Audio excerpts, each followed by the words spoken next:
bom dia a todos e a todas. É com grande satisfação que nós iniciamos, né, a terceira e última reunião deste ano do CEPEC Universitário, né? Hoje nós vamos debater o tema Reforma Constitucional e Instrumento de Democracia Direta, no contexto de celebração dos 30 anos da Constituição Brasileira, né, de 1988. Então, desde já, de pronto, eu passo a palavra à nossa aluna Moema para tecer as suas considerações. Logo após, nós vamos instaurar o debate. Desde já, agradeço a presença e a participação de todos, da plateia também, né? E, Moema, a palavra está com você. Bom dia. Eu queria primeiro agradecer a oportunidade de estar vindo aqui compartilhando com vocês o conhecimento que eu fui atrás para expor essa mesa com bastante cuidado. E eu vou começar expondo um pouco a maneira que a Constituição nasceu, o contexto político que ela nasceu. E em 5 de outubro desse ano, a gente comemorou 30 anos da Constituição, da promulgação da Constituição que hoje está em vigor. Se trata do marco principal da transição democrática, que se iniciou com o fim do regime democrático, do regime autocrático enfrentado pelo Brasil. Logo, foram colocadas sobre a Constituinte muitas esperanças, também aconteceram muitas mobilizações e algumas manobras políticas, o que resultou na nossa norma suprema, que ainda hoje aspira por igualdade e democracia. As condições que se encontravam no final dos anos 80, ela gerava bastante esperança acerca da possibilidade democrática na vida coletiva e na sociedade civil, que era rondada pelas dificuldades de reformulação do nosso Estado antigo, por meio de uma nova Constituinte, um Estado que ainda guardava marcas do conservadorismo estatal, que a gente ainda passava anteriormente à nossa época, inaugurada por 88, a época democrática. A democracia ela ressurgiu em um espaço que careceu de meios democráticos. Na verdade, quando acabou o regime militar, em 85, você estava ainda com a antiga legislação que não tinha meios de efetivação de direitos humanos ou fundamentais ou representação coletiva. Então, muita esperança foi colocada em cima da Constituinte. A demanda social que se dirigia à Constituinte, ela vinha de diversos grupos e movimentos sociais que virão também a protagonizar diversos outros movimentos para efetivar as normas da nova Constituição. Apesar de tudo, o Estado novo gerado pela nova Constituição, ele ainda tende a tomar direções que apontam para o autoritarismo institucional. Então, a nova Constituição, ela veio com um problema de uma ambiguidade que era revelada pela regulamentação que favorecia um Estado mais corporativista e também trazia a esperança de um país de mais justiça social. E, apesar de muitas forças populares, muitas atuações da sociedade civil, o Estado e as estratificações de poder do Estado brasileiro, eles não conseguiram garantir ao povo o bem-estar social normatizado na Carta Magna. O que acontece é que o simples fato da existência formal dos dispositivos que vão trazer a ideia de justiça social e de igualdade e democracia, eles não são bastante para garantir a efetividade na esfera material desses direitos. Assim, foi observado por muitos constitucionalistas e autores que a efetivação desses direitos ele depende da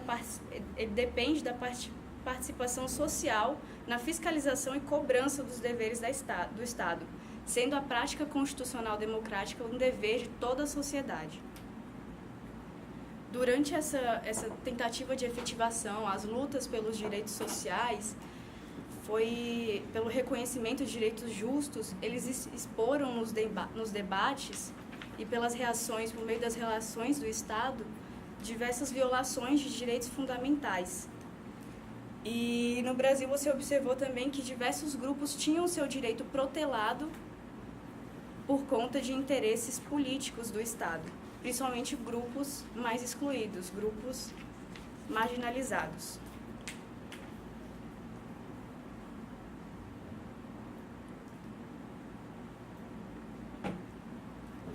Observou-se também que essa negação do Estado de prover o reconhecimento fático da dignidade da pessoa humana era característica de Estados autocráticos e monoculturais.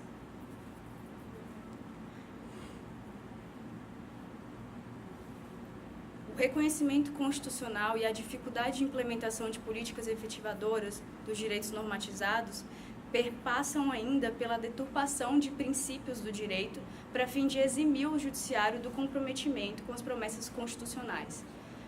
Por exemplo, tem-se a decorrente adoção do princípio da reserva do possível para negar tutelas de direito à saúde, à moradia e outros que exigem custos ao Estado para ser efetivados. Sobre a matéria, José Afonso da Silva alegou que a adoção de princípios norteadores que negam a efetividade de direitos gera uma segurança interpretativa, que compromete a construção de um aparato constitucional de compromisso democrático. Sobre o mesmo eixo de pensamento, João Gilberto Lucas Coelho afirmou que o compromisso da Constituição ele passa por uma efetivação democrática institucional dos aparelhos do Estado. Ele não se dá prontamente. E passa também por um processo de organização social e política que organiza a liberdade e assegura a todos, transformando em instrumento de realização coletiva. Por isso, a Constituição ela não vai se exaurir no momento em que ela é promulgada, e sim ela é o início de uma caminhada da sociedade civil pela realização coletiva, a participação democrática nos organismos institucionais do Estado.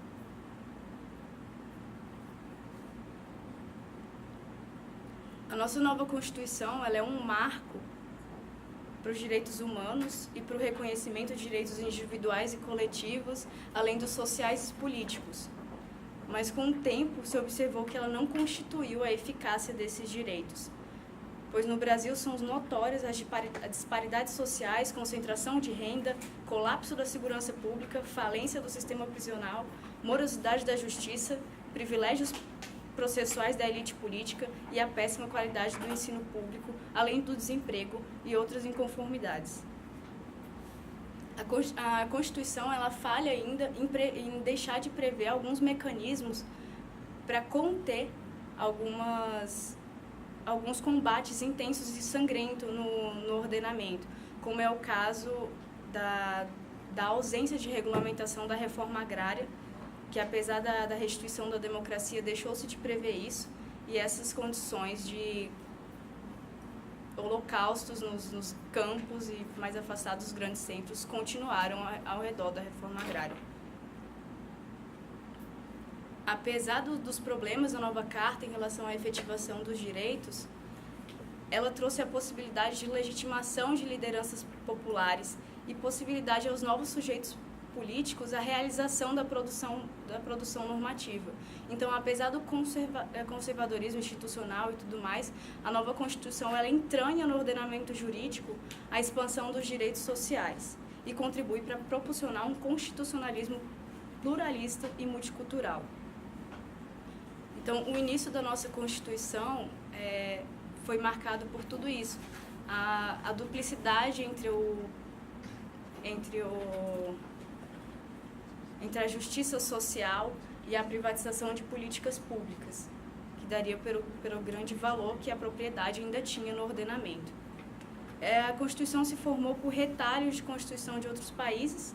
Ela sofreu influência principalmente do ordenamento de Portugal e da Espanha, e foi uma Constituição que se diferenciou de todas as outras anteriores no país, pela adoção do constitucionalismo social. A operacionalidade dessa concepção, inicialmente, ela encontrou diversos impasses diante do ordenamento e da cultura que a gente ainda tem, que seria do positivismo mais estrito e do constitucionalismo mais programático. E aqui eu vou trazer uma frase do Daniel Sarmento, que a gente utiliza bastante no nosso SEBEC, sobre o que aconteceu no meio político, mesmo com a promulgação da Constituição. Ele diz que o acesso aos direitos está longe de ser universal e as violações perpetradas contra os direitos fundamentais das camadas subalternas da população são muito mais graves, frequentes e rotineiras do que as que atingem os membros das elites. A desigualdade permanece uma chaga aberta e a exclusão que enseja perpetua a assimetria de poder político, econômico e social. Então a gente tem um problema, porque a nossa Constituição ela entrou toda pautada na soberania popular, que é de onde deriva a concepção moderna de democracia, e suscita que as decisões políticas do Estado devem ter a participação de todos os cidadãos. Apesar disso, a desigualdade socioeconômica de classes operadas pelo capitalismo limita a participação política a uma dimensão meramente formal. Isso porque, na prática, a desigualdade de classes ela não é afetada pela igualdade civil que se constitui legalmente. Com a retomada da democracia, que se deu com a formulação de uma Constituição pluralista, observou-se também que o Estado negligenciava os dispositivos dessa Constituição em face de grupos minoritários, protelando os direitos fundamentais.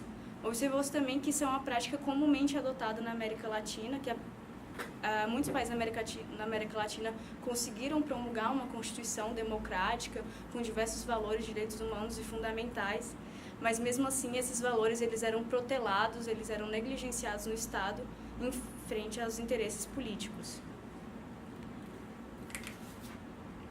E logo essas constituições que viam para cessar o período antecessor autocrático e acabar com o autoritarismo estatal, elas encontraram diversas dificuldades de continuar a garantir direitos no ordenamento, que ainda se mostrava autoritário. Mesmo assim, muitas nações latino-americanas, elas se reverteram em lutas pelo reconhecimento de povos excluídos. A gente coloca aqui como exemplo as constituições da Bolívia e o Equador e Peru, que passaram por lutas políticas em pleno regime democrático. Não era mais o período autocrático que fazia causar esperança sobre uma nova Constituição, mas sim o período democrático, e a desesperança da Constituição que já se encontrava em vigor fez com que elas entrassem em lutas políticas para reconhecer a autonomia de povos indígenas e populações do campo. Em meio a essa luta, você vê o surgimento de novas constituições multiculturalistas que dão características à nova fase do constitucionalismo moderno. Esse constitucionalismo moderno ele foi criado, nas palavras de Antônio Carlos Volckmer, pelo ciclo social descentralizador das constituições. Ele teve a primeira fase, inclusive, na nossa Constituição de 1988, que trouxe um fundamento de um Estado pluralista e ampliou as perspectivas de direitos fundamentais, no caso da nossa Constituição, através do artigo 1º, inciso 5. Como exemplo de conquista multicultural, a gente põe assim também o reconhecimento da organização social de povos indígenas. Essa carta ela abrangeu o interesse de diferentes segmentos sociais, e ela se distanciou dos modelos constitucionais comumente adotados ao redor do país, ao redor do mundo, que se baseavam tradicionalmente no positivismo estrito, apesar de ainda ser o positivismo estrito a cultura que melhor condiz com o nosso ordenamento hoje. Então, o processo histórico desencadeado pela promulgação da Constituição Federal, ele é propulsionado pelo constitucionalismo democrático. O constitucionalismo democrático, ele se caracterizou pela adoção de formas moderadas de socialismo. Ele resulta da evolução que, nas palavras de Paulo Bonavides, emancipou politicamente as massas com o sufrágio universal. Segundo Paulo Bonavides, esse tipo de democracia ele vai evoluir como meio de superar o Estado Social. O Estado Social que antes foi adotado, as primeiras constituições do Estado Social foram adotadas e encontraram vários óbices ao Estado capitalista para garantir direitos à dignidade da pessoa humana. Então, essa evolução ela vai se dar como superação dos obstáculos à consolidação do Estado Social. E aí, no direito contemporâneo, esse Estado Social, ele vai contemplar, o novo Estado Social vai contemplar as constituições que somam os ideais do Estado liberal e social. Por isso, no Brasil, a gente vai ter, durante a promulgação, durante a formulação da Constituição, a gente vai ter estímulos que apontam para os conceitos opostos, quais sejam o Estado social e a política liberal. Portanto, a Constituição ela vai ser construída se tornando um instrumento fragmentado que vai fortalecer o estado de bem-estar social, mas que vai estar substancialmente ligado às questões de governabilidade e de um Estado neoliberal. Com isso, depois da promulgação da Constituição, ainda levando em consideração a característica cultural do nosso ordenamento, as regulamentações posteriores à Constituição, a nível infraconstitucional, elas vão ter a maior eficiência e regulamentação de matérias ligadas à propriedade ainda. A Constituição ela vai sofrer, além dos lobbies de interesse neoliberal, vão sofrer a ingerência direta de grupos e corporações de grande poder de articulação política, que buscam ainda, como todos os países da nossa nova democracia e inseridos no mercado mundial, eles vão procurar alterar as configurações do poder estatal para se apropriar dos recursos nacionais mundialmente escassos. Então, muitas aberturas vão ser vistas depois da Constituição nesse sentido. Então, atingida pela lógica do mercado mundial, as instituições elas vão receber princípios voltados ao aspecto econômico de Estado. E à medida que a soberania estatal se encontra comprometida em razão dos processos históricos de dominação, como é o caso do Brasil e muitos países da América Latina, você vai observar a maior relativização do estado de bem-estar social para fim de satisfação do mercado financeiro externo e interno. Portanto, a vontade da nova Constituinte, que acaba por refletir no texto normativo o desequilíbrio entre a despótica da concentração privada e o imperativo da justiça social, leva em consideração que as normas promulgadas elas vão ter a eficácia delas diretamente ligada ao interesse do funcionamento de um Estado capitalista. Mesmo assim, a abertura constitucional para a participação coletiva trazida na vigência da Constituição e do desenvolvimento do Estado Social vai se atrelar à atuação dos movimentos sociais e da sociedade civil, que vão ser bastante importantes para a consolidação de políticas para fim de efetivação dos direitos sociais e vão impulsionar o constitucionalismo democrático na busca da efetivação de justiça social.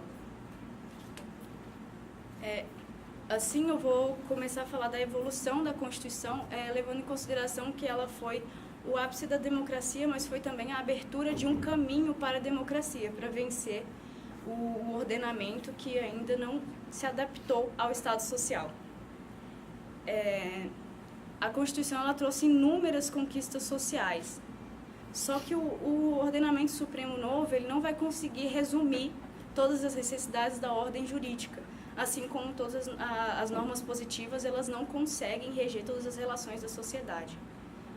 Ela vai carecer ainda de mecanismos de efetivação do texto constitucional, e poderia-se dizer que seriam regulamentação de textos infraconstitucionais, adoções de princípios que coadunam com a lógica constitucional. Com isso, ela vai se tornar, como eu já falei, ela vai se tornar a continuidade de um processo de democratização do espaço jurídico. E aqui destaca-se a busca pela ampliação da representatividade popular no sistema político brasileiro. E aqui eu vou trazer como os textos que a gente acabou fazendo direcionar o nosso tema, os mecanismos de plebiscito e referendos, que eles são previstos apenas como autorizados no Congresso Nacional e não pode ser iniciado por vontade da sociedade, tem que ser apenas aprovado pelo Congresso Nacional.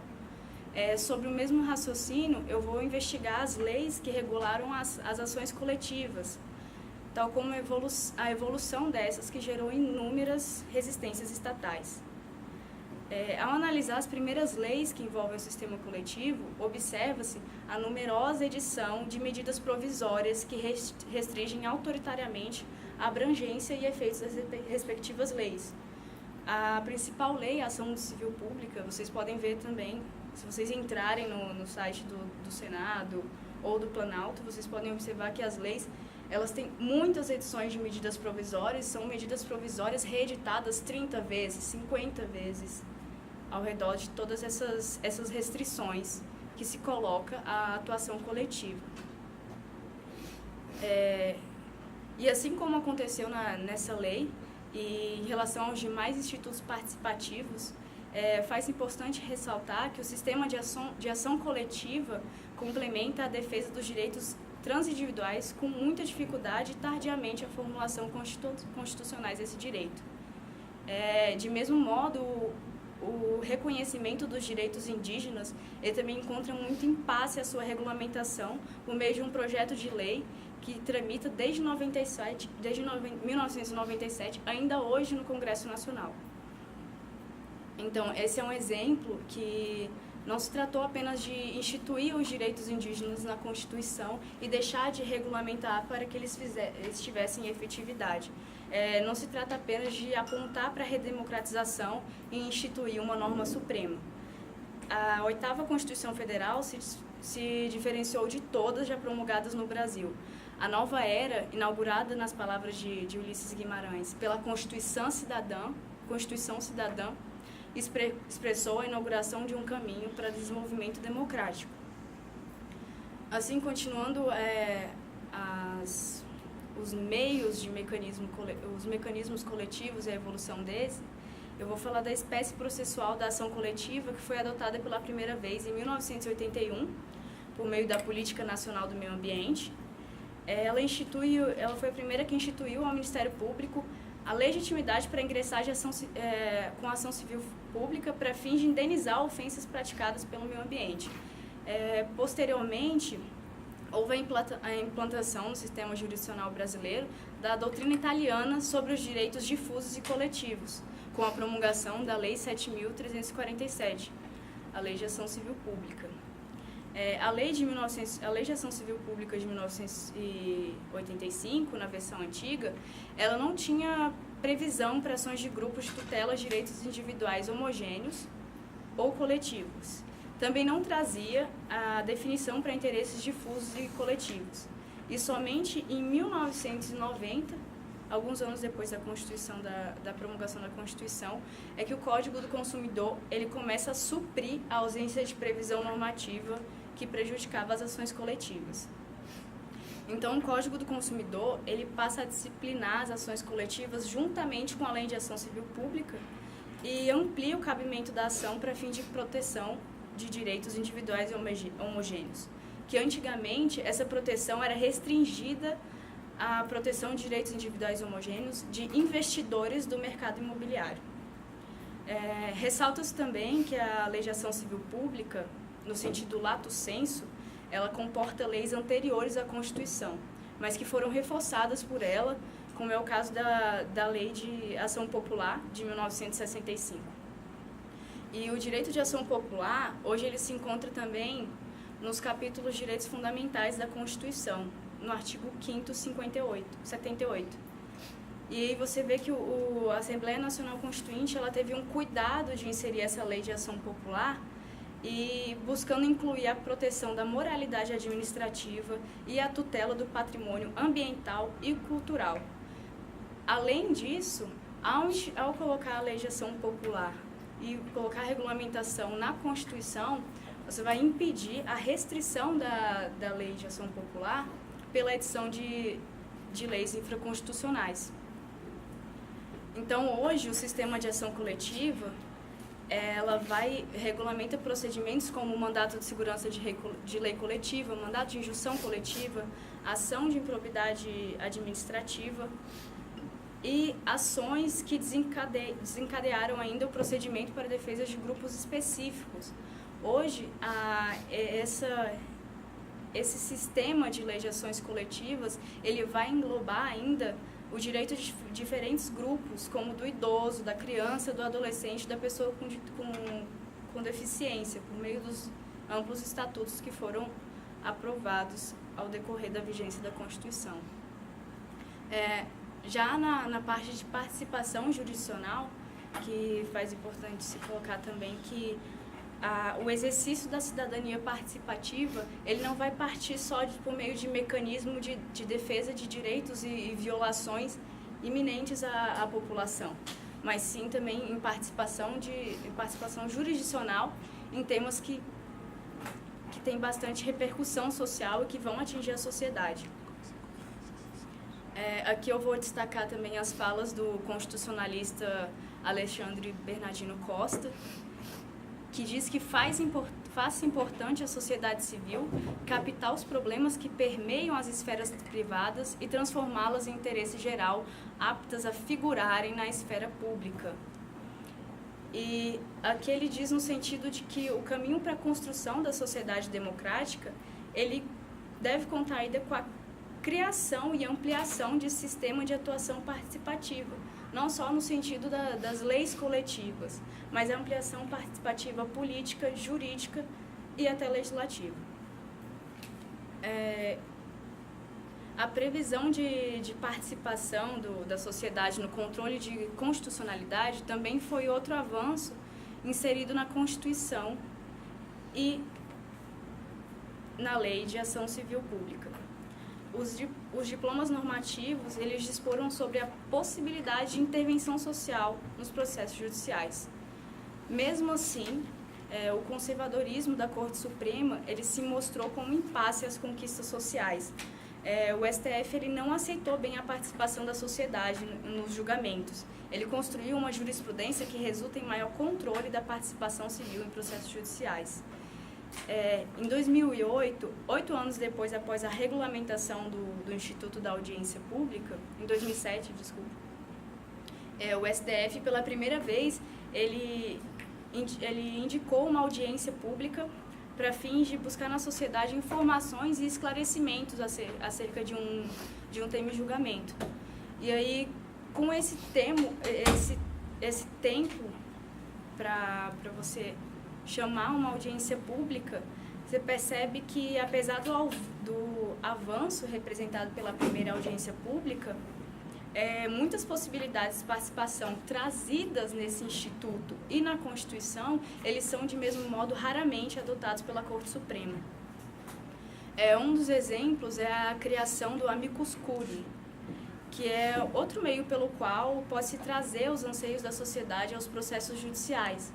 Você ajudando, instruindo, trazendo os anseios, e também por meio desse instituto pode-se observar os numerosos pedidos de intervenção constatados nas ações que envolvem a questão de maior repercussão e interesse social. Com isso, conclui-se que está havendo uma maior conscientização da sociedade a partir desses pedidos de intervenção. A sociedade ela está querendo participar das coisas que envolvem a nossa política e o estado social das nossas coisas. Essa modalidade ela não foi bem recebida pelo STF de mesmo modo. O STF entendeu que não há direito à participação do processo como amicus curiae e estabeleceu que a atuação de terceiro pressupõe o convencimento do relator sobre a conveniência e necessidade de intervenção. De mesmo modo, ele estabeleceu que a decisão que nega ou admite a intervenção, ela carece de qualquer fundamentação e também não é possível de impugnação por via recursal. Isso incorrendo numa clara violação do princípio do devido processo legal. Colocando como restrições do STF, tem-se também a criação de requisitos restritivos ao rol de legitimados para propositura de ação direta de inconstitucionalidade e ação declaratória de constitucionalidade. Esses legitimados eles estão contidos no rol do artigo 103 da Constituição Federal. Apesar de ele não colocar tantas restrições, o Tribunal Superior ele vai condicionar a admissão de ações pelos entes privados a diversos critérios que não estão na lei. Desse modo, destaca-se o requisito de pertinência temática, a necessidade de representação por Diretório Nacional e a exigência de representação no Congresso Nacional dos partidos políticos. Apesar de tudo isso, de todas essas resistências em avançar com o nosso constitucionalismo democrático, a nova Constituição, ela trouxe não só imediatamente, mas também ao decorrer dos anos, a gente pode observar diversas conquistas em direitos humanos e fundamentais. Com essa inauguração de um parâmetro democrático a ser seguido, a partir dos princípios constitucionais promulgados, a ordem democrática ela vai ser de fato instaurado com o curso das conquistas sociais, que são necessárias ao reconhecimento da pessoa humana. Então, eu trago aqui alguns avanços primordiais em direitos humanos, que são bastante destacados por muitos autores, como como conquistas muito grandes na nossa Constituição. Eu vou trazer primeiro a ideia de Norberto Bobbio, que nas palavras dele, os direitos humanos não nascem de uma vez, nem de uma vez por todas. Então, o processo de desenvolvimento dos direitos humanos, ele foi iniciado pela nova Constituição Social e continuado em um movimento de constitucionalização, que, mais uma vez, ele traz a crescente atuação da sociedade civil e a marcante atuação dos movimentos sociais. Não só durante a Assembleia Constituinte, mas também depois para a efetivação desses direitos. E como continuação desse processo de efetivação da dignidade da pessoa humana, e ainda resistida pela sociedade neoliberal, aprovou-se o Decreto 7.037, que tratou de instituir o Programa Nacional de Direitos Humanos. Esse programa foi um ápice de mobilização em todos os estados brasileiros. Ele vai estabelecer, a partir de um estudo histórico da realidade brasileira, diversas diretrizes que vão priorizar a interação democrática entre o Estado e a sociedade civil. E ele estabelece nos direitos humanos o parâmetro essencial para a adoção de políticas públicas. Então, esse Diretório de Direitos Humanos, que foi concebido pela nossa legislação, se vocês entrarem nessa lei, ele é um compilado de diretrizes adotados pelo Brasil para efetivar a democracia mesmo. Então, ele vai procurar a atuação direta da sociedade civil e vai instituir que as políticas públicas elas devem ser pautadas todas em direitos humanos. E nisso tem várias diretrizes, claros, apontadas para... São específicas de atuações diversas do Estado, mas todas essas têm esse principal ponto, que são os direitos humanos e a atuação direta da sociedade.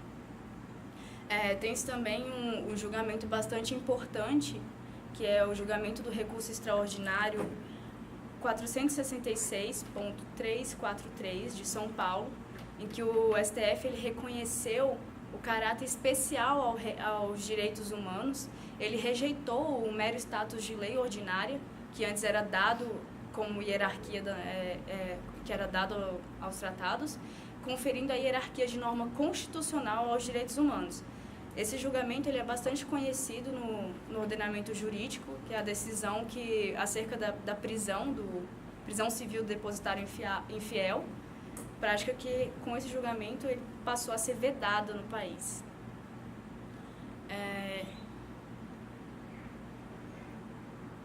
A verdade é que a dinâmica constitucional que foi promulgada pela Constituição, ela vai refletir ainda na verdade, não foi que foi promulgada. Após a promulgação da Constituição, a dinâmica constitucional ela ainda vai refletir a reestruturação de um Estado liberal.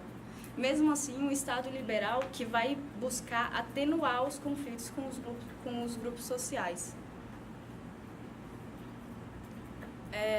Então, também o Diploma Legal dos Direitos Humanos, ele acolheu um modelo ideal de defesa dos direitos humanos, mas o sistema caminha no sentido de fortalecer as instituições democráticas rumo a um aparato necessário à garantia desses direitos. Então, a nossa nova ordem constitucional, portanto, ela encontra o ápice na promulgação da oitava Constituição Brasileira. E, apesar do diploma normativo encontrar limites ao conservadorismo institucional do Estado, essa carta traz à sociedade a possibilidade de participação da população no desenvolvimento de uma democracia que alcança os aparelhos do Estado através da realização coletiva. E é isso, gente. Obrigada. Obrigada, Moema, né? Trouxe aqui várias pautas para debate, através de uma leitura densa e intensa, né? Tomando a Constituição como um marco democrático e, sobretudo, diante das promessas não cumpridas da Constituição. De pronto, eu passo a palavra à professora Karine para que possamos aí instaurar o nosso debate. Primeiro, parabéns, Moema. Obrigada, professora Décia. Muito boa oportunidade de estar aqui. Normalmente, no SEBEC universitário, eu procuro me reservar e abrir espaço para o debate dos alunos, porque eu acho que toda a intenção é estimular e desenvolver a capacidade de argumentativa de vocês. Mas a Moema trouxe um tema que em muitos pontos tocou com pesquisas que eu já faço há muitos anos. Então, acho que em diversos pontos eu quis até iniciar aqui o debate. Vou fazer um esforço de ser breve, porque o nosso tempo está curto já. Mas para tentar direcionar alguns conceitos e algumas linhas de orientação para o nosso debate aqui.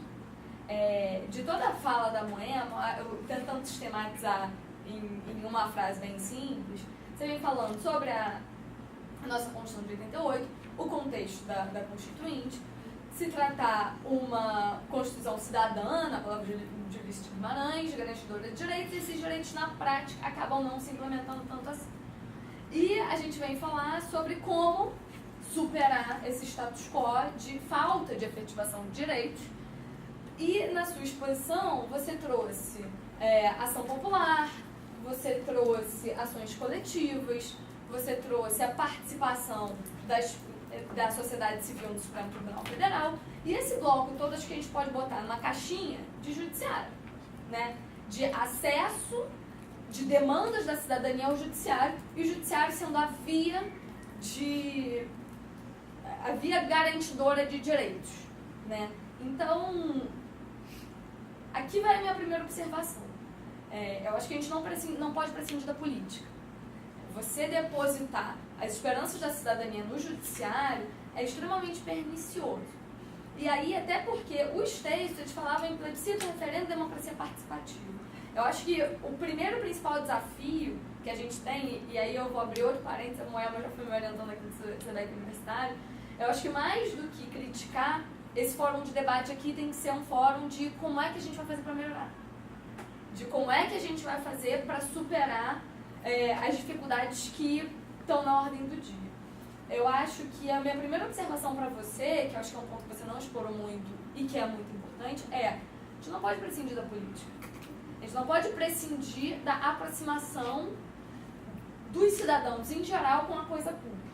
E aí dentro dessa caixinha de efetiva participação, né, e dentro da ideia de uma democracia que se aproxime mais de uma democracia direta, não, calma. Então, o primeiro ponto na minha opinião, reforma política.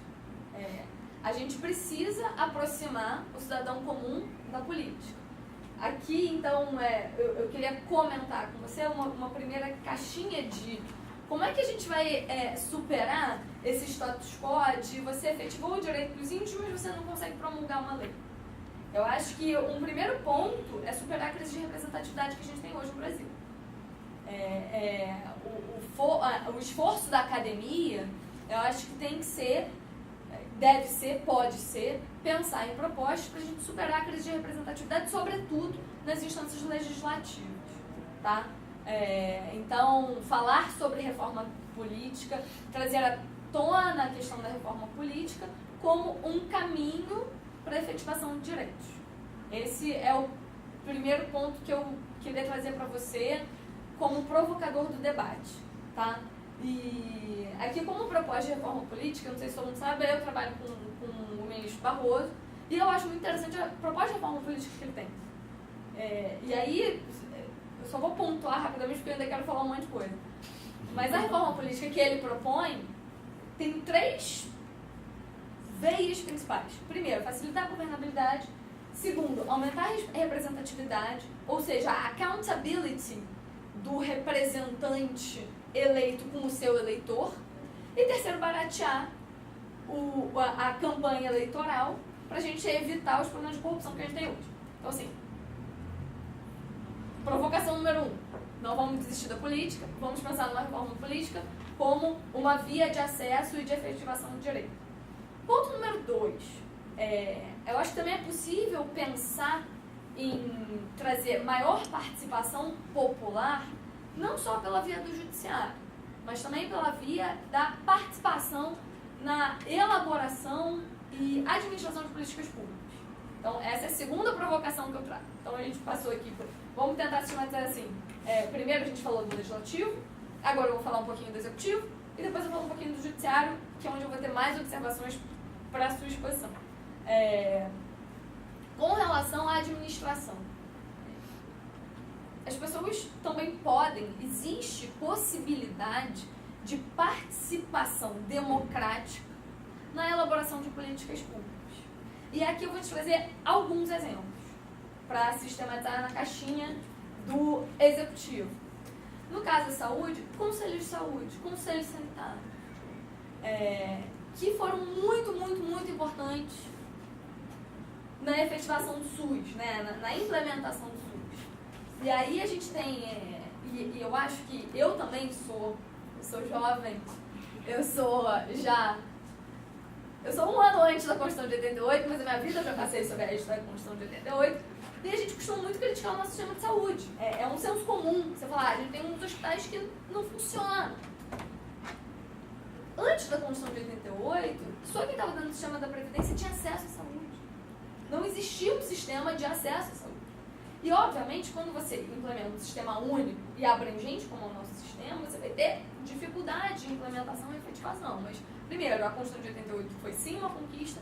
Segundo, a participação das pessoas no que esse sistema vai oferecer, ela é possível, ela está na ordem do dia, ela pode ser desenvolvida, ela pode ser melhorada, e ela é uma instância de participação democrática. Tá? Segundo, eu vou trazer aqui, eu colei da professora Patrícia Perrone, que ela tem pesquisas sobre democracia e sobre como melhorar a deliberação democrática. Aqui eu peguei uma cola dela e trouxe aqui para trazer essas ideias. Ela traz 2 ideias e depois experiências.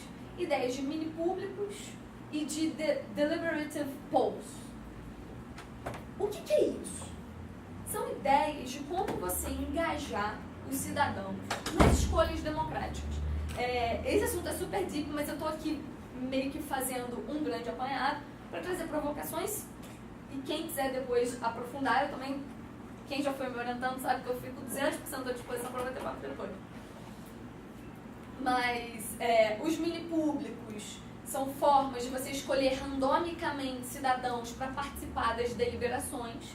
Os deliberative polls são experiências que começaram com pesquisadores, o Fishkin, acho que ele é norte-americano, salvo engano, e são maneiras de você também selecionar cidadãos no grande público, melhorar o nível informacional deles a respeito de temas.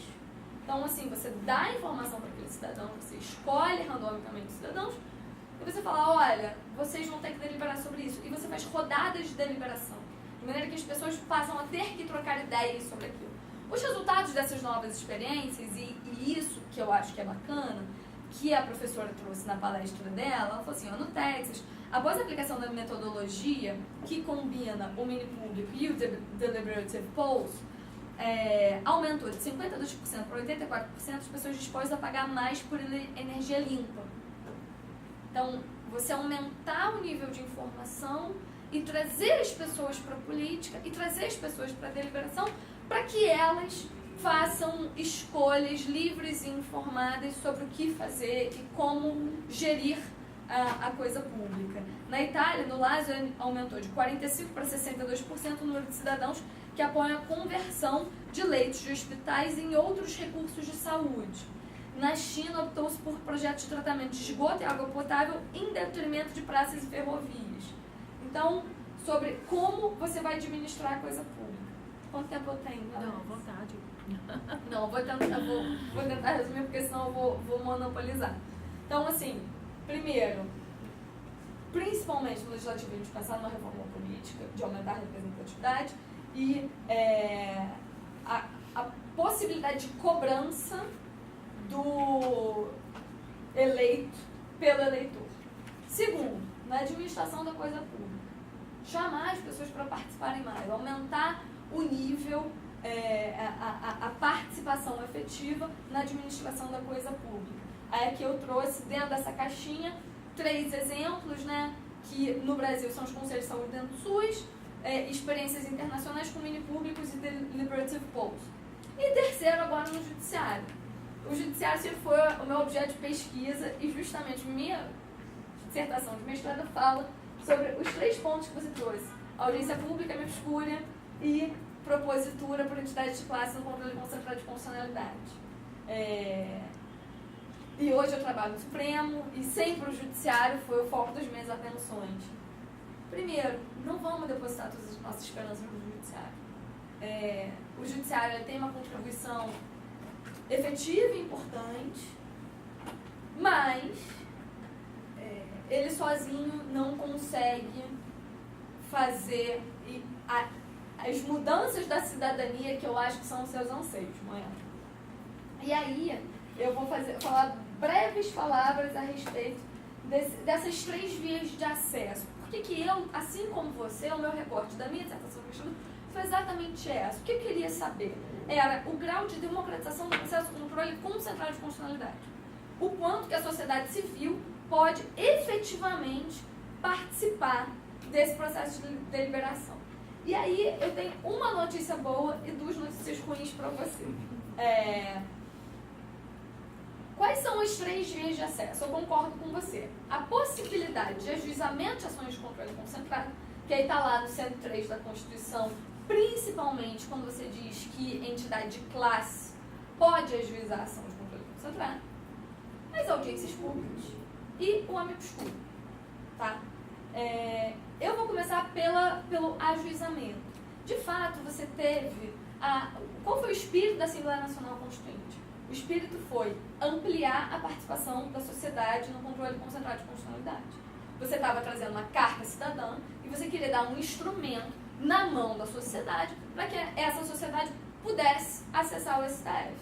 O que aconteceu? Você tinha uma nova carta e um judiciário antigo. Ou um judiciário que tinha uma cultura jurídica antiga. O que se fez? Por meio da jurisprudência, se disse que a entidade de classe que poderia acessar o controle concentrado de constitucionalidade eram representantes de categorias profissionais e econômicas. Qual foi o resultado? Demandas da cidadania sempre tiveram dificuldade de acesso ao STF. Alguns exemplos. Uniões homoafetivas não foi ajuizada por uma sociedade, por uma associação LGBT. Houve 2 ações que chegaram ao Supremo Tribunal Federal. Uma pela via da PGR e outra pela via do Estado do Rio de Janeiro. E aí com algumas pitadas de fofoca aqui, de bastidores, que parece que na época o governador do Estado era o Sérgio Cabral e a relação de amizade dele com Carlos Tufson, que é um ativista LGBT, foi determinante para o ajuizamento daquela ação. Uma relação pessoal de amizade. E aí, na época que eu escrevi minha dissertação, foi... Isso aqui é um absurdo. Isso aqui é um grande absurdo.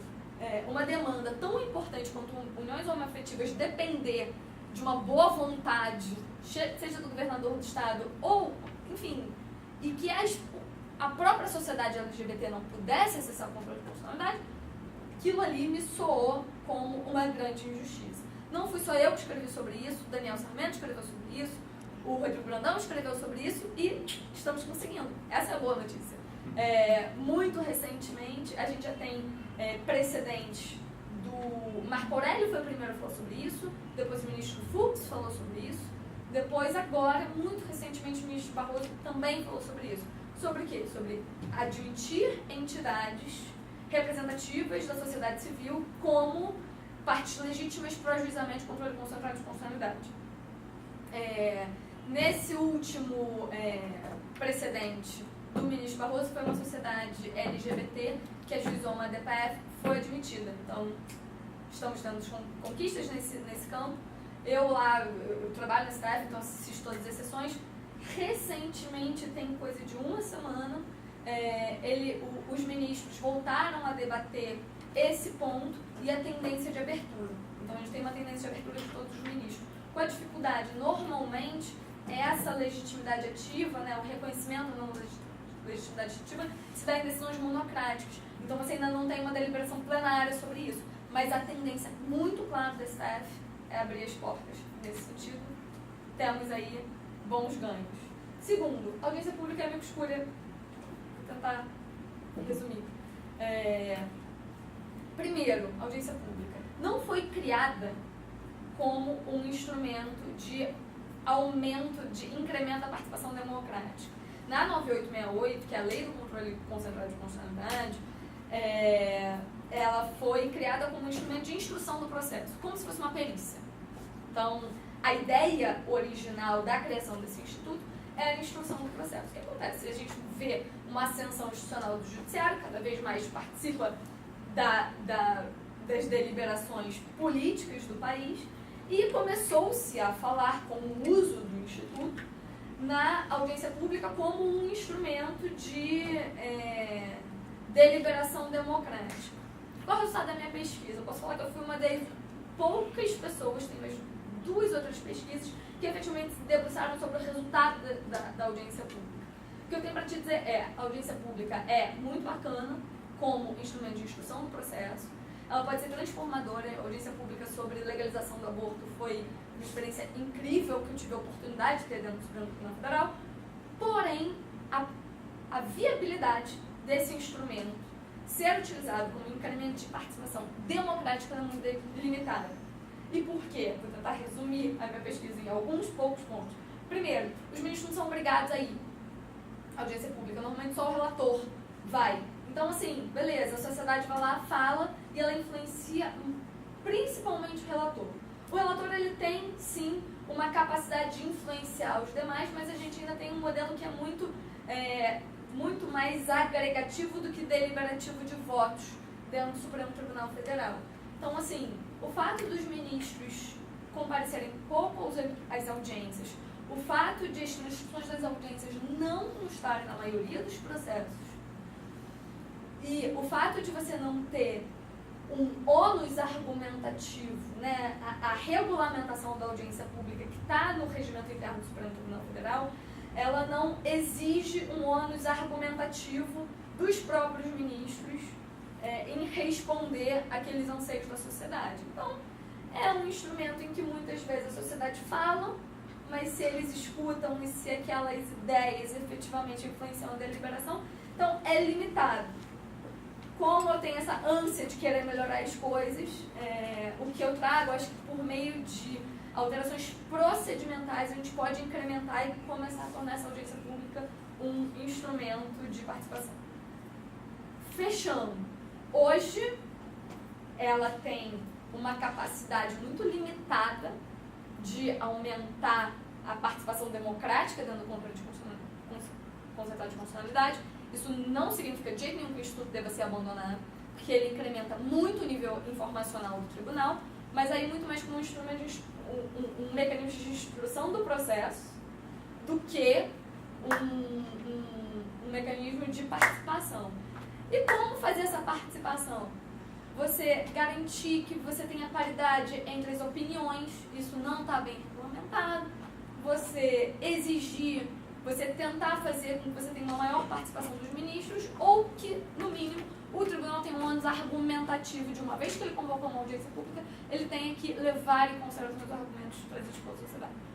Último, Amicus Curiae, sua crítica, eu vou direto na crítica, de fato, você teve, pela via do amigo da corte, uma possibilidade de participação, né, das entidades da sociedade civil no controle concentrado, e aí você traz uma crítica de violação devido ao processo legal, porque o relator ele pode simplesmente negar e porque o cara não tem um recurso. O Supremo Tribunal Federal ele é limitado. A gente não pode depositar nele todas as esperanças. Você defender, foi exatamente essa a questão que foi colocada há uma semana no Supremo sobre a possibilidade, então, do que eu estou tratando aqui. O Amicus Curiae formulou um pedido, o relator negou, e aí se cabe recurso ou não da decisão de admissão do Amicus Curiae. Por mais que eu acredite e concorde com você que a gente deva ter um maior grau de participação democrática no controle concentrado de constitucionalidade, também você dizer que todo mundo pode e deve participar, aquilo ali não deixa de ser um processo, não deixa de precisar de instrução, e você não deixa de ter 11 ministros só na corte. Então, você ampliar e escancarar as portas do Supremo a esse ponto, eu tenho alguma reserva com essa ideia. E dizer que todos, você vai ter um recurso e que todos os ministros vão ter que deliberar a respeito daquele recurso, a corte já é inviável o suficiente. A gente não precisa de mais recursos. Como melhorar? A gente tem outros instrumentos. Vamos deixar de depositar todas as nossas fichas no judiciário. Eu acho que não tem muito outra solução que não dá alguma margem de discrecionalidade para o relator. E eu acho que, no fundo, e pela ideia que você quer, seria bom que ele pudesse recorrer. Mas você dizer que isso aqui é uma violação ao devido processo legal, que existe um direito recursal aqui, um direito à interposição desse recurso, tem alguma limitação. Primeiro porque o Amicus Curiae ele não é parte, né? Ele é um terceiro interessado, está indo ali, então ele não tem, eu não acredito que ele tenha um direito subjetivo a participar daquele processo. Segundo, você garantir um recurso a ele, vão ser milhões de recursos, e a corte já está super suficiente. Gente, desculpa. Pegando o gancho, então, que a professora Karen disse, as várias colocações, né? Eu acho que a ideia é essa mesmo, a gente centrar o debate, né, sobre a participação popular, sobretudo no campo legislativo e do executivo, né? Então, abre o debate nesse campo. O EMA, você vai ter oportunidade daqui a pouco de se manifestar, mas é importante que todos participem, né? E aí, com base nisso, fantástico, a ideia é provocar, a ideia Temos uma tese de mestrado. Democracia é dissenso, né? Mas com base nisso, então, eu passo a palavra ao Matheus para que tenha suas considerações. Bom dia a todos. Eu sempre agradeço, professora Aliás, e o Instituto CVEC por dar a oportunidade para a gente participar, não só ter o contato com os professores, mas a gente poder externalizar nossas opiniões. Eu sempre agradeço por sempre, professor. Para ser um pouco objetivo, várias pautas aqui, né, professor? A primeira coisa, eu acho interessante, eu queria chamar a atenção para o Instituto da Iniciativa Popular. Acho que os três institutos, dos três institutos mais famosos são referentes para o Instituto, mas a Iniciativa Popular se você estudar um pouco mais, você vai ouvir falar, especialmente no âmbito do direito. Eu acho que a maioria das pessoas, acho que nem, se você falar Iniciativa Popular, acho que vão achar que é, enfim. O modelo que o Brasil adota, que a professora Karen falou de propostas e críticas e depois propostas, né? O Brasil adota um modelo que é muito chamado às vezes de não vinculado. O que acontece? Você tem uma iniciativa popular com tudo certinho, tem a assinatura, tem a porcentagem de pessoas, é feita uma proposta de lei por iniciativa popular, o Congresso, independentemente do mérito da proposta, emenda e aprova emendado. Ou seja, você não tem uma deliberação pós-emenda do Congresso para verificar, em termos muito rústicos, para falar assim, população, a gente emendou a proposta. É isso mesmo que vocês querem? Ou seja, um sistema que você tem uma iniciativa popular, uma emenda do Congresso, depois um referendo para consultar a população, se chama um modelo semi-vinculante, que é adotado em vários países, normalmente aqui na América Latina, acho que o Uruguai adota. Mas seria falando de proposta, né, professor Karen? Acho que seria um modelo interessante. Talvez, para usar um caso concreto, seria a proposta que ficou comumente conhecida como as 10 medidas contra a corrupção, onde você teve uma proposta de iniciativa popular, foi emendada pelo Congresso e acabou sendo, nas palavras do relator do Mandado de Segurança 34530 do ministro Fux, ele foi desvirtuado. Ou seja, foi emendado e a intenção original feita pela Iniciativa Popular não foi sincronizada com as emendas e modificações do Congresso. Então, uma solução, talvez para isso, ou pelo menos a mitigação desse problema, seria adotar um modelo semi-vinculante para o Instituto da Iniciativa Popular no Brasil. A segunda questão que eu queria adotar, ainda na Iniciativa Popular, é esse debate que eu acho que está centrado agora, se uma Iniciativa Popular pode fazer uma emenda constitucional. Na visão pessoal, professor, eu acho que pode. Eu acho que o Constituinte perdeu uma oportunidade de deliberar sobre isso. O José Afonso da Silva, a obra eu não sei especificamente, professor, mas ele menciona um projeto no âmbito da Constituinte mesmo, um projeto que foi aprovado na Comissão de Sistematização. O artigo 74, inciso 4, é bem simples, fala assim, a Constituição poderá ser emendada mediante proposta, inciso 4, de iniciativa popular, nos termos da Constituição. Então, assim, eu acho que uma emenda constitucional nesses termos aqui poderia acabar com essa discussão, no sentido de que se entenderem que pode sim, uma iniciativa popular pode emendar a Constituição.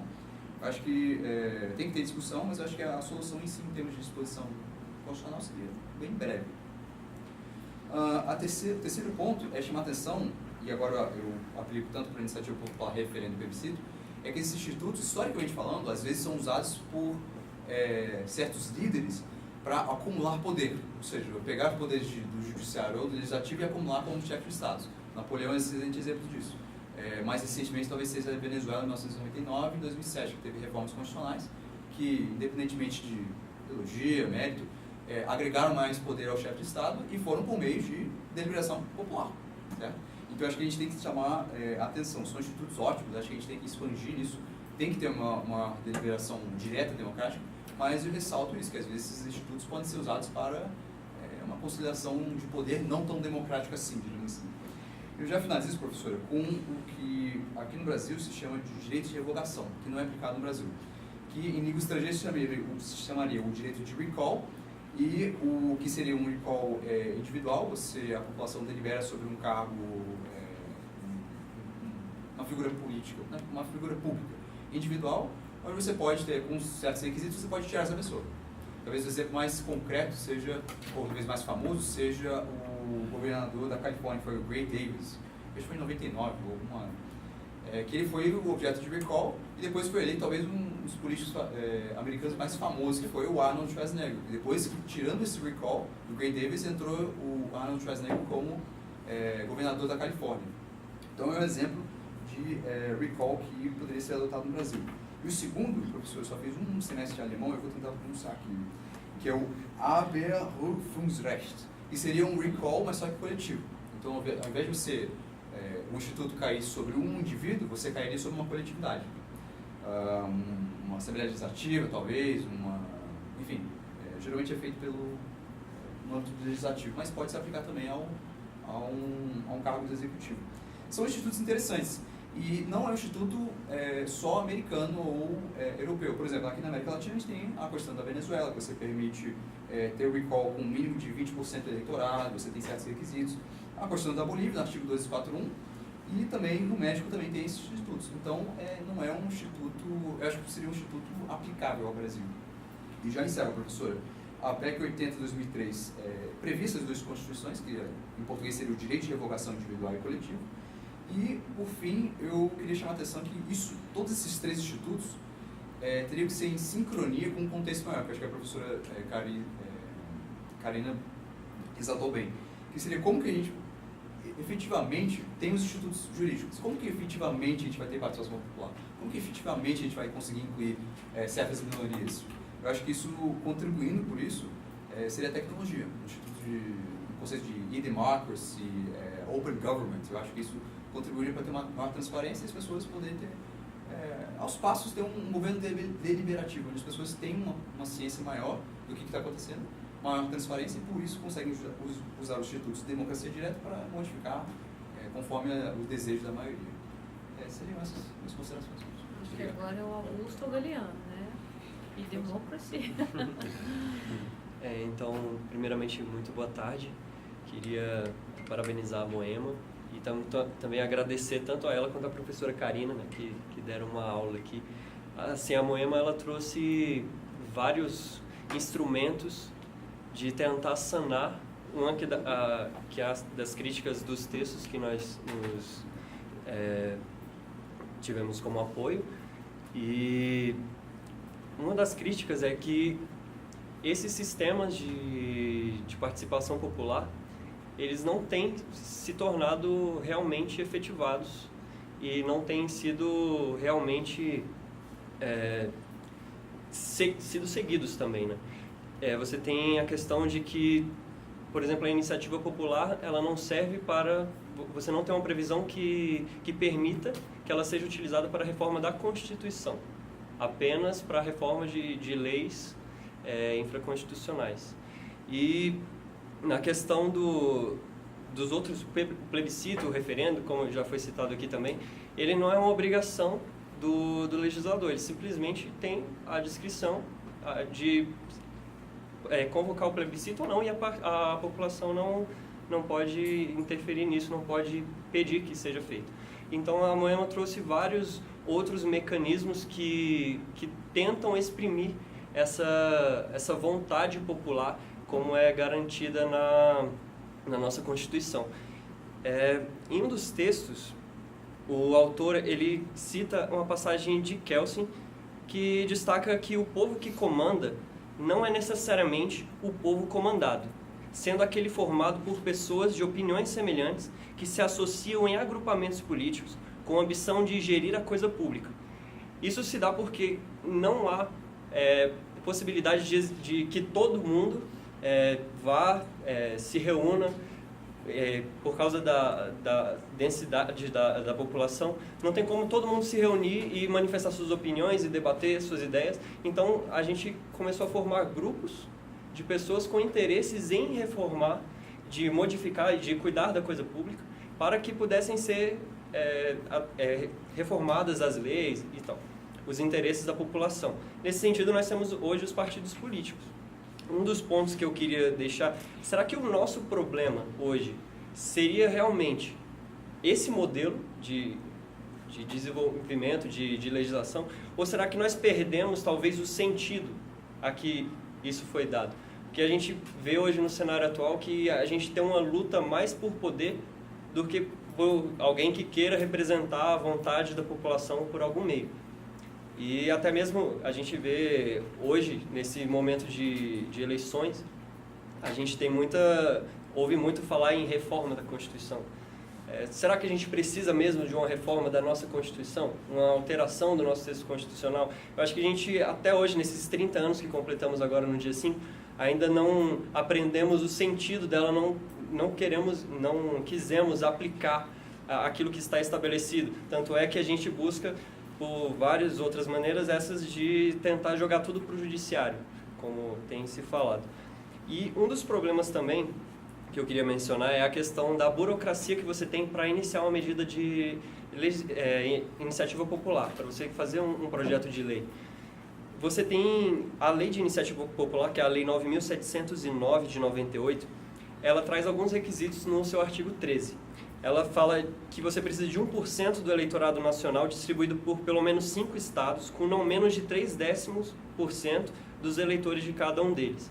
Isso dificulta muito, porque você imagina você ter que se deslocar daqui para outros estados para sair coletando essas assinaturas. Então, o que seria melhor? Seria melhor a gente rever esses requisitos, ou seria mais eficiente se a gente criasse um mecanismo que facilitasse essa aquisição de assinaturas? Então, hoje em dia, com o direito digital, tem surgido vários mecanismos que podem facilitar essa questão, a questão do barateamento também desses recursos.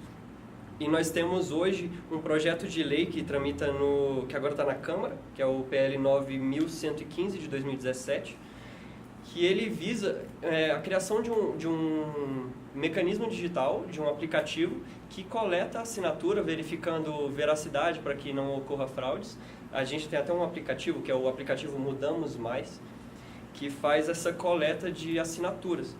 Então eu acho que essa talvez seja uma medida que seja talvez eficiente para você tornar mais barato, mais eficaz e possa proporcionar que a iniciativa popular seja realmente efetivada. A gente teve em 30 anos de Constituição apenas 4 projetos que foram aprovadas, que partiram da iniciativa popular. Então, talvez buscar formas de resolver os problemas que nós temos, que talvez não sejam problemas tão grandes. Eu acho que o problema maior seja o interesse e aplicar um espírito a que eles realmente foram criados para que a gente possa solucionar e não só jogar para o judiciário, para outros âmbitos. Era isso. Eu acho que é a Carolina que tem alguns dados interessantes, né? Dos custos da democracia. Depois eu te volto a falar, Juliana. Bom, boa tarde. Primeiramente, parabenizar a Moema pela exposição, agradecer a professora Alessia pela oportunidade de estar na mesa pela primeira vez. Bom, eu trouxe aqui duas considerações. A primeira sobre os custos da democracia e um pouco da perspectiva comparada. Então, eu trouxe um primo, a gente aqui da América do Sul, que já é uma linha que o SEBEC tem seguido. Bom, quanto aos custos do plebiscito e referendo no Brasil, o dado mais atualizado que eu encontrei foi de 2013 e foram fornecidos pelo TSE a requerimento da presidenta Dilma, que objetivava fazer um referendo naquele ano sobre uma reforma eleitoral para ser aplicada nas eleições de 2014. Bom, como estimativa, o TSE apresentou dois dados. O primeiro foi o preço, o custo do referendo do desarmamento em 2005, que foi de 252 milhões, aproximadamente R$ 2,07 por eleitor. E o custo das eleições municipais de 2012, que foi de 395 milhões, aproximadamente 2,81 por eleitor. Como esses dados são desatualizados e não estão corrigidos para o que valeria mais ou menos hoje, eu trouxe também os dados quanto às eleições municipais de 2016, que custaram 650 milhões, aproximadamente 4,50 por eleitor. Então, esse seria aproximadamente o custo de um plebiscito, um referendo no país. Para tentar reduzir esse custo, os últimos plebiscitos e referendos realizados no país têm sido realizados conjuntamente com as eleições.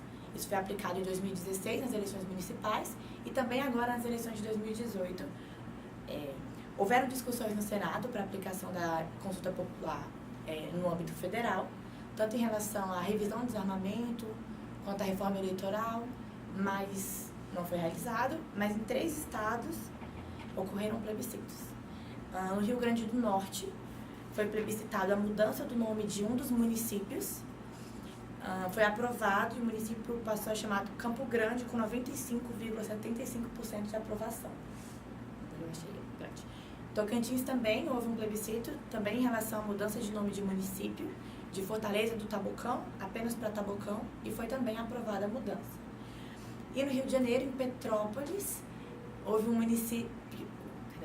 plebiscito em relação à continuidade ou não de passeios turísticos realizados em charretes, em que cavalos puxavam as charretes. Foi rejeitada a continuidade desses passeios em defesa dos direitos dos animais.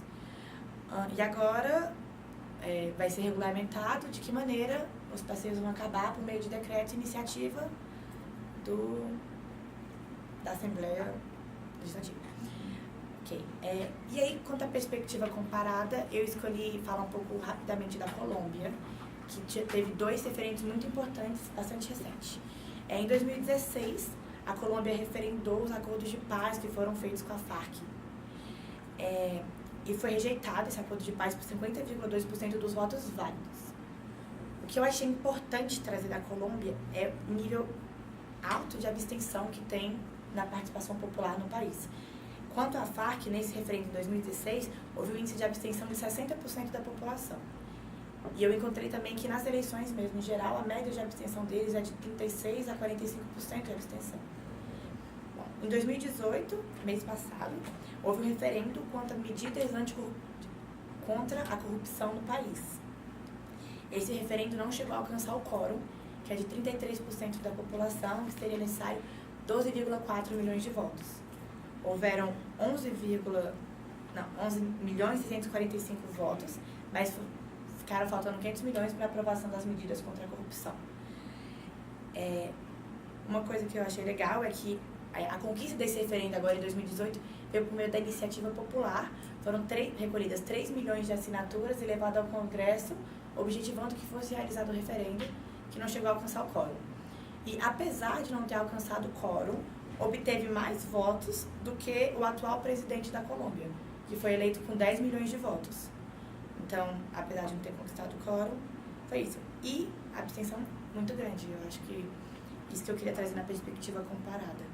Apesar deles incentivarem, terem feito 2 referendos recentemente, a população não se engajou e não participou quando teve a oportunidade de se posicionar sobre temas importantes, como acordo de paz com a Farc e a medidas anticorrupção.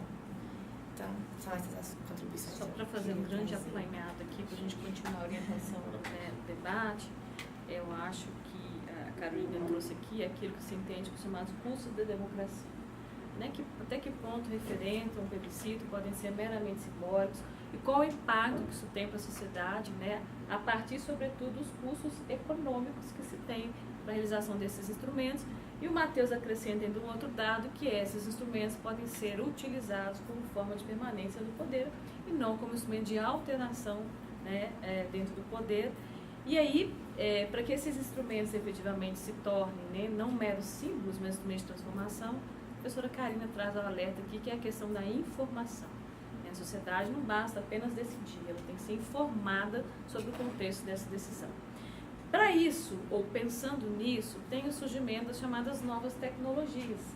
Até que ponto as novas tecnologias podem ser instrumentos de menor gasto, de acesso à informação, né? Então, a gente caminha hoje para uma nova arena, que é a chamada ciberdemocracia, né? E o grande desafio é como a ciberdemocracia vai inspirar e vai copiar os instrumentos da democracia real. Como vai ser feita, né, essa conversa entre essas duas realidades. Aí eu vou passar a palavra para o Galeano, né, para que ele tenha as suas considerações, né, centralizando o debate. Eu fecho com o Gabriel e com a Eilane, ok? Claro, mas eu não esqueci de você. Se eu puder ter uma breve fala depois, agora eu gostaria de expor aqui um pouco do panorama que a gente vê hoje, né? A gente tem o seguinte conflito: o Estado aponta para um autoritarismo, como você mesmo disse, né? A causa seria a crise de representatividade na esfera legislativa.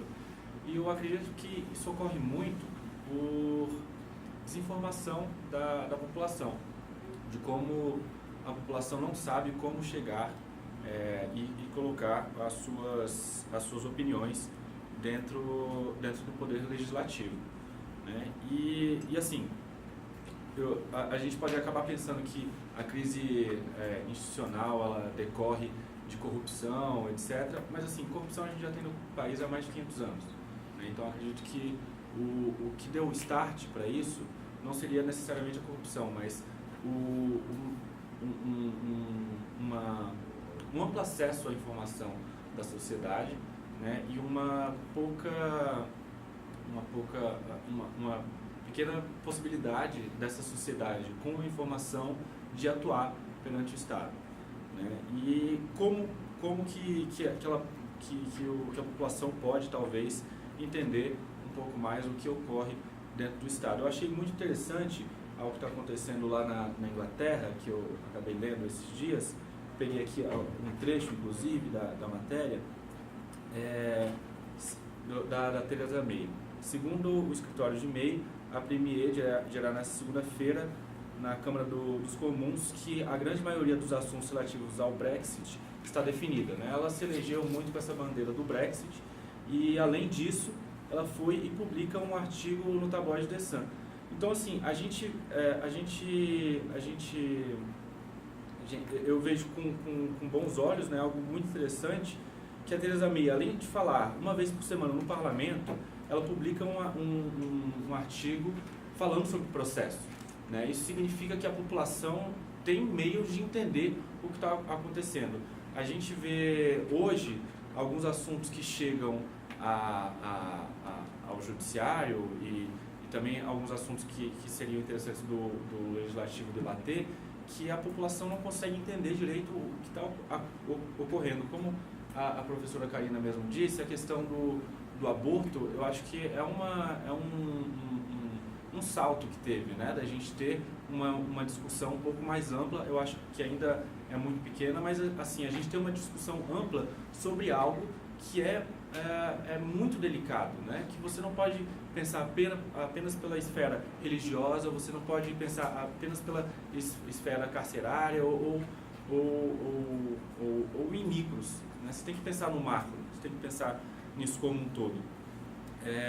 E nisso que eu coloquei da Theresa May, né, e dela se pronunciar, a gente não vê muito isso aqui. Isso cria, claro, um vácuo, né, no debate político, da população não entender muito bem o que os seus representantes estão querendo dizer. E através desse vácuo, quem entrou nesse vácuo durante muitos anos foram as empresas, né, que acabaram financiando muitas vezes a campanha, e depois da campanha, quem tinha participação no poder, muitas vezes eram as grandes empresas e empreiteiras, como a gente já viu recentemente nos noticiários. Então, acredito que para a gente quebrar um pouco esse paradigma, né, tem muitas iniciativas que podem ser tomadas, né? Eu acho que a dificuldade hoje que a gente tem é de colocar essas iniciativas de modo mais efetivo na sociedade. Na última discussão do SEBEC, o Gabriel ele tinha colocado a questão do e-democracia, né, que é um local onde você pode debater, né? A professora, inclusive, estava falando de formas de debate, lugares de debate. O E-Cidadania é um portal para isso. Eu acabei entrando nele e vendo ali como funcionava, e a participação realmente popular é muito pequena, né? O pessoal realmente acaba que não se interessa por algo que está ali na frente dele, mas talvez não seja uma falta de interesse, talvez seja uma falta de repercussão, de entender o poder que a pessoa poderia ter com aquela ferramenta, né? Então, o ponto aqui que eu gostaria de colocar é que ferramentas hoje a gente tem muitas ferramentas que trabalham para isso. A gente tem a inteligência artificial através de redes neurais com o Vitor no STJ. A gente tem aquela serenata de amor, que eu acho muito interessante, que aproxima a sociedade um pouco da máquina pública, de como está sendo a gestão. Mas através de propostas de como que pode ser feito, né, eu acho que a gente ainda tem um longo caminho de efetivar essas ferramentas ainda no âmbito do poder. E outro ponto que eu acredito que, o último ponto que eu acredito que seria interessante é que, como você mesmo disse, o Estado aponta para o autoritarismo, né, e acredito que as pessoas em geral, a sociedade, não consegue ver isso como um autoritarismo, elas veem isso como uma democracia, né, a questão de a maioria está vencendo. Mas eu discordo um pouco dessa premissa que a gente vê muitas vezes, de que a maioria é a democracia, né, de que a democracia ela é mais do que isso. Ela é a maioria, ela é a minoria e ela é individual, né, ela tem que representar a todos. Então é muito prejudicial quando a gente pega esse tipo de discurso, né, e acaba eu perdi um pouco o ponto aqui. Esse discurso quanto à democracia, né, ele tem que vir com mais força das pessoas entenderem o que seria essa democracia. Essa que é a questão, as pessoas entenderem quem que deveria ser representado. Não só eu aqui como patrão da minha empregada, etc., mas também a minha empregada, mas também o cara que entrega o jornal na minha casa, também o porteiro do prédio, né? Então, assim, todo mundo tem que ser ouvido nessa rede. É mais ou menos isso que eu gostaria de colocar.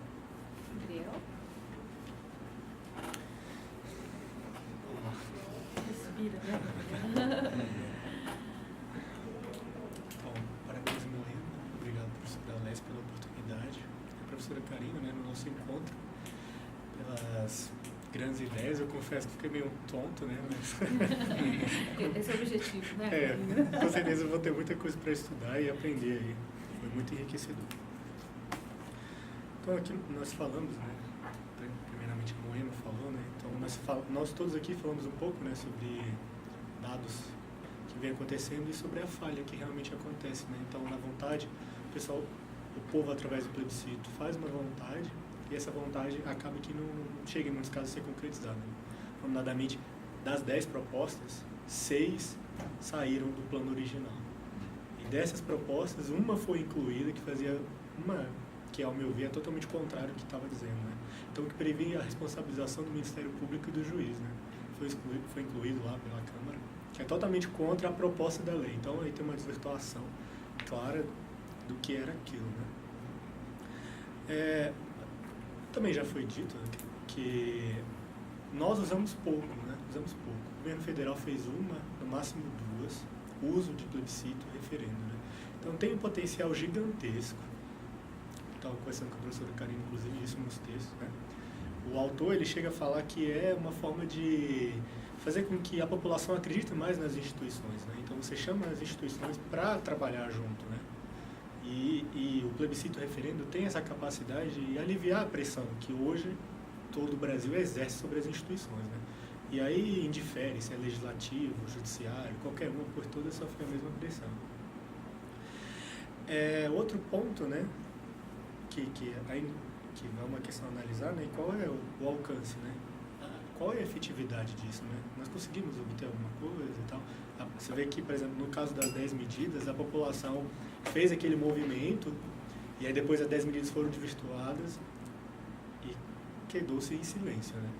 Ninguém mais sequer bateu o pé para falar sobre algo que tinha sido destruído ali, né?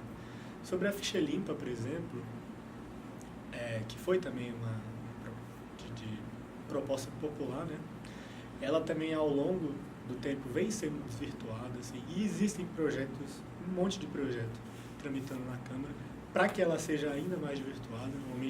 Nominadamente tem um projeto na Câmara querendo limitar o alcance dessa lei, né? Então, assim, é importante lembrar, nesse ponto faz muito bom lembrar, né, de que realmente está sendo seguido. Então, a vontade do povo como soberano, que foi manifestada, realmente está sendo seguido, né? Aí outro ponto interessante, né, que até você falou sobre ele, né, sobre o Brexit, aí eu vi que você falou. Aí, conversando com a professora Karina, né, ela sugeriu, né, um modelo de pesquisa e eu resolvi seguir, né, que foi o movimento contrário ao que está acontecendo no Brexit, né? Então, tem movimentos no Reino Unido querendo chamar novamente para o voto, porque a população está meio que desistindo daquela ideia inicial de sair da União Europeia, né? A saída da Inglaterra da União Europeia já está programada, né? Vai acontecer em 23 de março de 2019. Mas aí tem o Brexit, que é regret, né? Voltar aí com o Brexit. Então tem esse movimento, nominadamente achei uma pesquisa da FGV que monitorava tweets. Então, você já deve ter contato. Então, analisaram os Twitter da época da votação e agora, né? Nominadamente tem um partido inglês que foi muito forte, assim, principal nessa questão do Brexit, né? Então, um partido de extrema direita, com ideias, podemos dizer, xenofóbicas, essas questões assim, né? Então, a grande questão é o problema. É comum que exista, até no Brasil, nós estamos presenciando isso agora, nesse momento, né? Então, temos ideias, por exemplo, esquerda, depois de um tempo, as ideias de direita aparecem. Vem normal, né? Na Inglaterra, nós estamos presenciando exatamente isso, né? Tem mudado o inglês, hoje, do inglês que voltou para sair, né? A própria Theresa May admitiu que o crescimento da Inglaterra pode ser reduzido em 2%, né? 53% das importações da Inglaterra são feitas através usando a União Europeia, né? Então tá muito forte, né? Então todas essas questões têm feito o inglês pensar em voltar atrás, já está pensando em voltar atrás, né? Sobre isso, né? Então isso é uma coisa interessante, né? Então foi feito um plebiscito, nós tomamos uma decisão e aí depois a gente volta e tenta rever essa decisão. É um ponto interessante também. E aí concluo aqui a minha palavra. Muito obrigado. Lembrando. Boa tarde. Eu quero agradecer a contribuição muito detalhada, boa, da Ana e também a oportunidade de estar aqui da professora Márcia. Não foi falado aqui, e eu acho de extrema importância, trazer a questão da participação popular, né, no caso seria do usuário, de qualquer serviço público prestado pela administração direta, indireta, ou um serviço público prestado por particular. A nossa Constituição, ela prevê no artigo 37, parágrafo 3º, inciso 1, que uma lei deveria ser traga com a definição de como isso seria, mas apenas no ano passado, 2017, é que entrou em vigor. No caso, é a Lei 13.460, 2017. Infelizmente, ainda a realidade brasileira é que ainda está meio que enfraquecida essa questão da participação por esse meio dos usuários, mas eu acredito que deve ser trago para a discussão, igual a professora Karina trouxe. Deve ser dada uma publicidade, ao conhecimento, levado ao conhecimento da população, porque é uma ferramenta extremamente valiosa, porque isso diminuiria essa problemática da prevalência de opinião, de decisão por elitismo, a elite prevalecer, e conservadora na maioria, e uma forma de ter uma influência, o usuário, a população ter uma influência no serviço público. Essa lei, ela tem bastantes coisas interessantes, no caso, se não ter uma ouvidoria nesse local que presta serviço público, mesmo assim aquele servidor deve receber, e se não for na forma escrita, deve reduzir a termo, e se ele não for a área a qual deve se destinar aquela observação, reclamação, ele deve receber mesmo assim, destinar para o setor responsável. Então são proteções para que a pessoa consiga alcançar a legitimação de sua opinião sobre aquilo, e mais ainda, que é interessante, deve ser colocado anualmente uma divulgação no site, em meios eletrônicos, ou com estatística. E deve-se incluir qual medida foi tomada com relação àquela manifestação. Então, isso, se for usado em massa, se ter um conhecimento e a conscientização, a mudança de cultura para a população participar, usar desse meio, pode haver mudanças consideráveis com relação àquela política pública.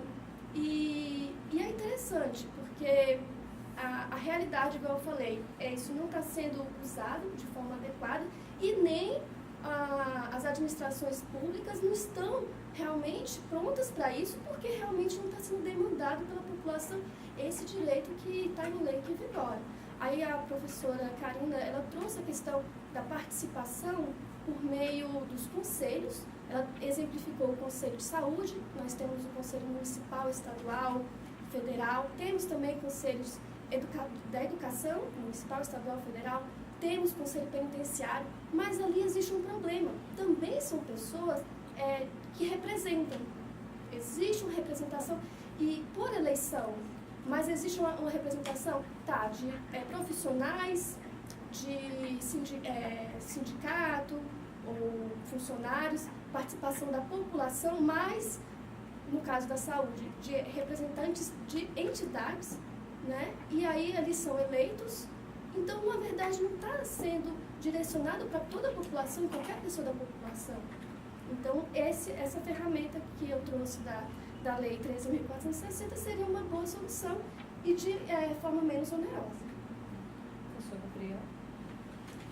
Bom, serei breve, parabenizando a Moema pela brilhante exposição, a professora Alessia também pela condução sempre bem feita aqui do SEBEC, a professora Karina, uma fala que trouxe, que nos ilumina com uma série de questões, e da qual vou pensar todos os estudantes que aqui falaram, que também trouxeram contribuições decisivas aqui, para a gente chegar num ponto que eu acho que é o central do que eu queria colocar aqui.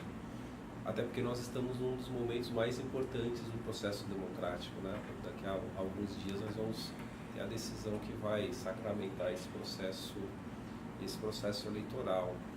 Mas é importante o SEBEC estar aqui fazendo esse debate, porque parece que sejam alguns centros, outros centros de estudo, espaços da academia ou até espaços de poder, tem se dado pouca atenção para a importância da representatividade na política. E o início da fala da professora Karina é importante. por vezes a gente perde a dimensão do quão importante é discutir este momento. Porque nós vivemos recentemente crises em que isso se colocou em questão. E talvez o que nós temos visto hoje como resposta no processo eleitoral é também a metáfora de um processo de rejeição às vias e saídas que foram sendo apresentadas ou não foram encaminhadas ao longo desse período. Eu reputo que nós estamos talvez no momento mais grave de crise democrática do nosso país. Nós estamos convivendo, e aí eu não quero fazer nenhum tipo de juízo de valor em relação a figuras públicas, mas nós estamos convivendo num processo eleitoral onde nós discutimos se estamos diante ou não de ideais fascistas sendo parte do debate. Não quero nem fazer juízo de valor em relação ao fato. A questão é que isso está fazendo parte do centro do debate eleitoral hoje. Em outros momentos a gente podia até ter debates rebaixados, em que nível fosse. Mas nós estamos num debate em que figuras públicas do mais alto escalão da nossa República estão tendo que responder da legitimidade das instituições. Reputo que isso é talvez o momento mais grave que nós vivemos desde a edição da Constituição de 1988. Na nossa história isso não é novo, né? Como já diz um grande pensador do século XX, a história às vezes se repete como farsa ou como tragédia, né? Não é novo na nossa história, quem recupera o fato. Mas a verdade é que ao longo desse último período recente de crise, a questão da representatividade é central, né? Então, se a gente pegar os eventos desde junho de 2013 até agora, foi havendo uma rejeição à participação popular como saída da crise. Então, com o movimento de massa, como resposta ao movimento de massa que ocorreu em junho de 2013, as medidas que tentavam trazer a população para o debate, elas todas foram rejeitadas. Algumas com argumentos formais, e nós também temos uma responsabilidade de trazer as respostas para dizer, bom, esses argumentos eram ou não suficientes para evitar que nós tivéssemos no centro do debate uma reforma política, né? Talvez a via formal da Constituinte exclusiva não seja mais adequada para um determinado grupo de juristas, mas qual é a via mais adequada, né? Depois disso, um mandato presidencial legitimamente eleito foi, teve a situação de um impeachment. Depois dali, tivemos algumas reformas constitucionais, reformas constitucionais, reformas legislativas que mudam um tanto a configuração de uma forma, de um projeto de país que, em alguma medida, tinha uma legitimidade eleitoral. E tudo isso feito sem que a população participasse, sem que a população fosse chamada à participação. O momento de participação tem sido agora um momento eleitoral e tem apontado para um retrato de rejeição. A rejeição não é simplesmente a um grupo político, a rejeição é à institucionalidade. Numa metáfora, para alguns, é como se a institucionalidade fosse uma casa que está começando a pegar fogo e alguns estão construindo ali a casa da árvore e percebendo que tem que construir mais um cômodo e não percebendo que há uma casa pegando fogo. Então, eu acho que no âmbito tanto do judiciário como do executivo, muita coisa avançou. Até no legislativo, em espaços como a gente citou, do E-Democracia, formalmente, participei, enquanto do executivo, da construção do Marco Civil da Internet, que é um exemplo tanto de projeto de lei com participação popular por ferramentas digitais, quanto até de um decreto que regulamentou o Marco Civil da Internet. Eu acho que nesse campo muito se avançou, mas o centro da crise de representatividade, esse não foi debatido com a população. E o que eu temo, em alguma medida, é que, para um amplo setor da sociedade, parece que há uma receita de qual é o modelo adequado de democracia ou de sociedade que tem um certo consenso sobre quais são as ideias centrais desse modelo, mas que não são debatidas com a população. Ou nós nos colocamos numa posição elitista de que a população ela ou é desinformada ou ela é incapaz de lidar com os instrumentos de democracia. Como se os que nós, numa certa elite, preconizássemos fosse a saída ideal da democracia. Uma democracia que, para o nosso país, mostra, do ponto de vista material, uma série de insuficiências. Nós somos o país que mata mais de 60 mil jovens por ano no nosso país. 2/3 deles têm cor, têm raça, né? e tem endereço. O nosso sistema penitenciário é a mesma coisa. Quer dizer, nós fomos incapazes de resolver, desde a nossa colonização, os nossos principais problemas.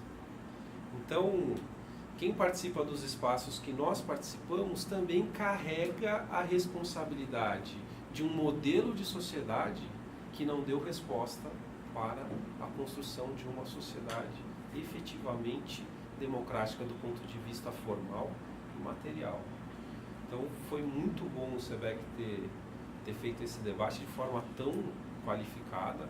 Acho que vocês nos orgulham de poder participar desse espaço com todas as dificuldades, né? Algumas vezes até perdendo parte do tempo da discussão, mas parabenizar então por ter compartilhado com vocês desse momento. Obrigado, Vanessa.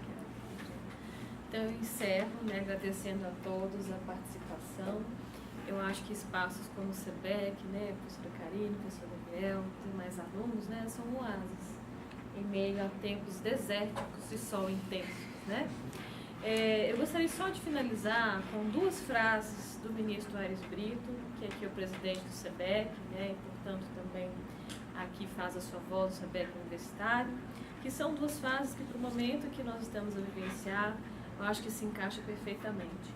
A primeira delas, né, o importante não é o país apenas se tornar democrático, ele permanecer democrático. E a Constituição, conforme vocês falaram, é o primeiro marco dessa democracia. Ele vai dizer, né, a Constituição é a primeira voz do direito aos ouvidos do povo. Ela representa mais do que um marco, é a ideia de própria permanência. E, por fim, uma frase dele também, que eu acho fundamental, é que não há saída para a crise fora da Constituição.